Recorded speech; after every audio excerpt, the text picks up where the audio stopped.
Hi, I'm Michael Feinstein. Welcome to the Great American Songbook Foundation Archives. This is another episode of In the Archives. Hope you enjoy it.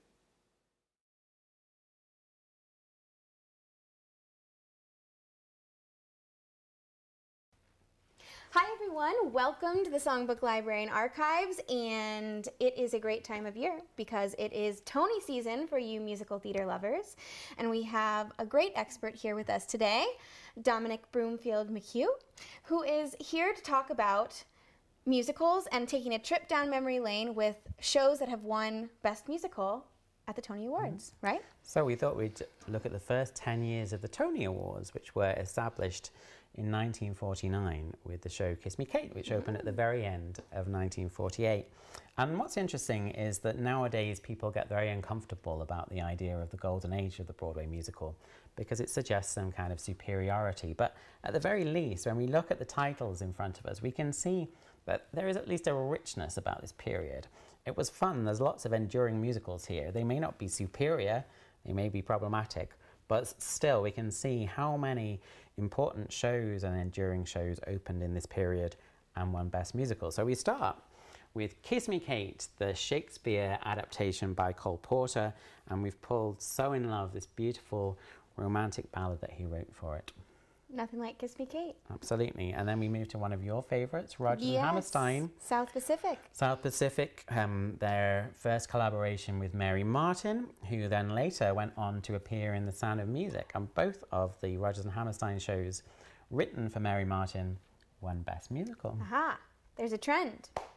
And our next? Our next one, so here we've got the movie adaptation of Guys and Dolls, but it won Best Musical after it first appeared in 1950. And we've got the song My Time of Day here by Frank Loesser, who was a rather self-taught musician. He wasn't formally taught how to read music, even though his brother Arthur was the head of piano performance at Boston Conservatory.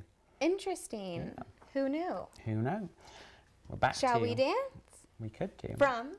We're back to Rodgers and Hammerstein. So 1951, The King and I opened, became another massive success for Rodgers and Hammerstein. They tended to write one show every 2 years. So we've got South Pacific 49, The King and I 1951, and all of these enduring hits. And? What's next?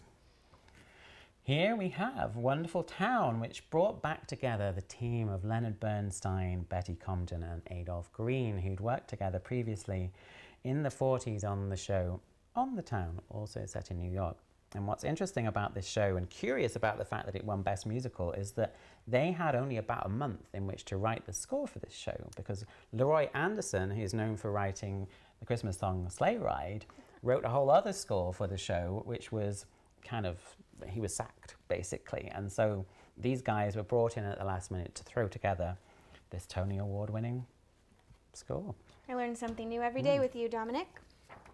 So now we have Kismet, and the interesting thing about this score is that it was written by these amazing guys called Wright and Forrest, who were partners in real life. And most of their musicals were based on classical music. So they would take classical tunes, in this case by Borodin, the Russian composer, and turn them into hits like And This Is My Beloved. And in this case, this was one of their two big hits. The other one was Song of Norway, which opened in the 40s and was about Grieg. What do we have at the end? The Pajama Game. So we have two consecutive shows here in 2 consecutive years. The team of Richard Adler and Jerry Ross won the Tony Award for Best Musical 2 years in a row, which is remarkable. And it's a rather sad story, actually, because Jerry Ross died not long after the opening of Damn Yankees. He had a heart condition, I believe. And so these guys could have been writing hits well into the 1960s. There could have been another 4 or 5 big musicals in them. But they wrote these 2 shows about contemporary American life, in this case about trade unions in a pajama factory, and in this case it was a modern version of Faust set about in someone obsessed with baseball. And then we come to my 2 favourite musicals of all time, which opened in consecutive years. I think they're both set in 1912, that sort of period, which is a weird coincidence. But My Fair Lady, which became the longest running musical of all time, 1956, ran 2,717 performances. by far the biggest hit of Lerner and Loewe, and then our beloved Meredith Willson's The Music Man. Which is back on Broadway right now. With Hugh Jackman. Absolutely. And remarkably, it opened just 3 months originally after the original production of West Side Story, and yet it was a Music Man that won most of the Tony Awards that year. I will be looking forward to hopefully a performance by the Music Man at the Tonys this year.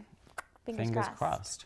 And then finally, the Tony Award for 1960, the only time it's ever been tied, the award for Best Musical, was when The Sound of Music and Fiorello were both so popular with the voters that they couldn't make their minds up. So we have Rodgers and Hammerstein's final musical before Hammerstein's death in 1960, and then the big first Bach and Harnick musical, introducing them as a team, and for the next decade and a bit, they were one of the great new young teams on Broadway, bringing about hits like Fiddler on the Roof. Well, thank gosh we covered The Sound of Music, my personal favorite. And I'm looking forward to seeing what wins Best Musical this year. Who knows what it will be, but I will be tuning in to find out. And please check out thesongbook.org for more archives content. And thanks for celebrating musicals with us here at the Songbook Library and Archives. Bye-bye.